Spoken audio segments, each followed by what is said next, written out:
everything just slowed right down and then stopped. And that was really a bit of a shock for all of us. We want to get back to that busyness and that pace of life that we had 2 years ago. At the Qantas jet base in Sydney, the airline's fleet is slowly coming back to life. So today we're replacing some of the ducting. The global shock of the pandemic had Qantas grounding planes and standing down thousands of workers. But now, with the international border reopening, engineer John Walker is leading the team, returning the planes to full-time flight. We're absolutely ready, so all these aeroplanes can be switched on literally within a few hours' notice because we've kept them in this part-time regime. So all the airplanes are good to go. It's a welcome turnaround for the airline's 6,000 international staff who were stood down. They'll be back on the job in December. So after the past couple of years of effectively being grounded, how are you feeling? We're so excited to get doing what we love the most again and get the aeroplanes doing what they do best as well. There are a large number of Australians who's been looking forward to this day, and I'm looking forward to them filling the planes, coming back so they can get home first. Travel has never been the same since the borders closed in March last year. Tens of thousands of Australians have been stuck around the world, from Wuhan to cruise ships, military lockdowns to expats simply wanting to hold their loved ones.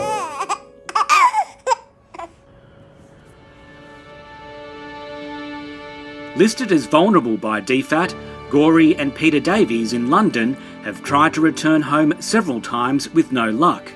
In that time they had a baby, and now they're returning to Sydney next week to introduce their son to their family.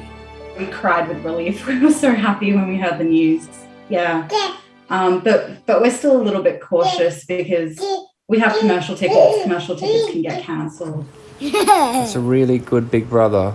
Whether or not this flight goes ahead, we're really looking forward to eventually getting back there. We will do whatever it takes to have our grandparents meet their grandson for the very first time.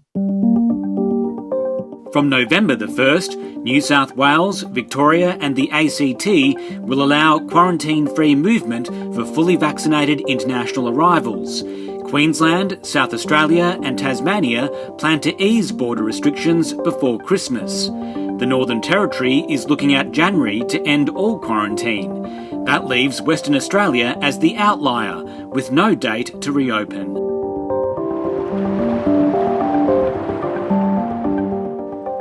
Right outside my apartment building is a new area called Manhattan West. For West Australian Andy Hope, it's a setback. He's been living and working in New York and now wants to move back to Perth. You know, my sister just gave birth to her daughter and, you know, it's been nearly 2 years now, so I haven't met her. And then my nephew, which is 1 last time I saw him, now he's, 3 and kind of I feel like missing out on all these like really special life moments. With the West Australian Premier Mark McGowan keeping the border shut, the 34-year-old is in limbo. It's bittersweet, because like I can't still go home. I can go to Sydney and then maybe to Melbourne come November 1st, but yeah, I still can't go home. Just give us a ballpark of when he's expecting to at least open up. And I think that would put a lot of West Australian expats at ease. A reminder that face masks must be worn at all times. Since the beginning of the pandemic, 730 has spoken to scores of stranded Australians. Many have repeatedly expressed frustrations about the federal government's uncompromising restrictions, saying they felt abandoned by their own country. The government is quick to point out its efforts. 200 repatriation flights and helping 58,000 Australians come home. But the huge number wanting to return keeps growing.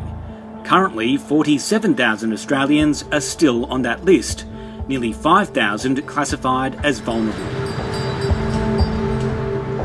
In the region, some business groups say Australia's tough border controls have damaged our reputation in the expat community.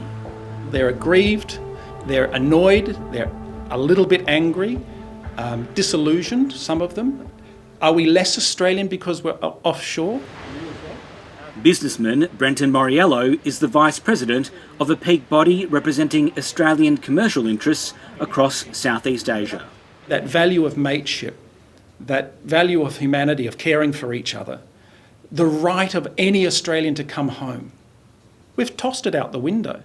We've got to put this experience behind us. I think we've got to unite as a country, come together and get the country back reopened as soon as possible.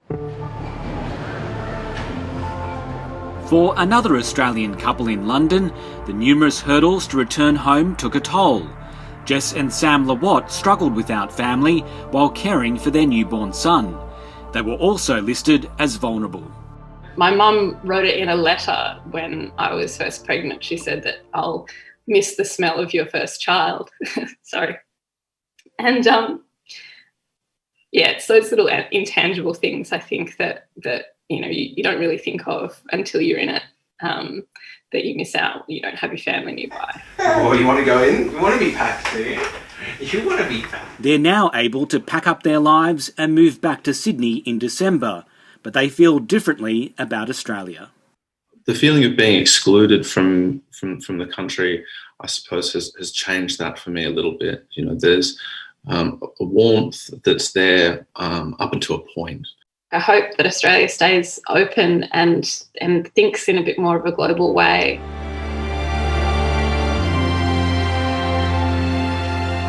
Nearly 2 years on, the journey for stranded Australians is coming to an end, and it won't be long before we'll all be able to travel the world more freely. There's been a lot of hurt, and I guess Christmas is perhaps the time when we can change all of that and start afresh for 2022. Hi, I'm Lee Sales. Thanks for watching this story. If you'd like to watch more of 7:30's stories, they are on the left of your screen. And tap on the button below to subscribe and get the latest from ABC News.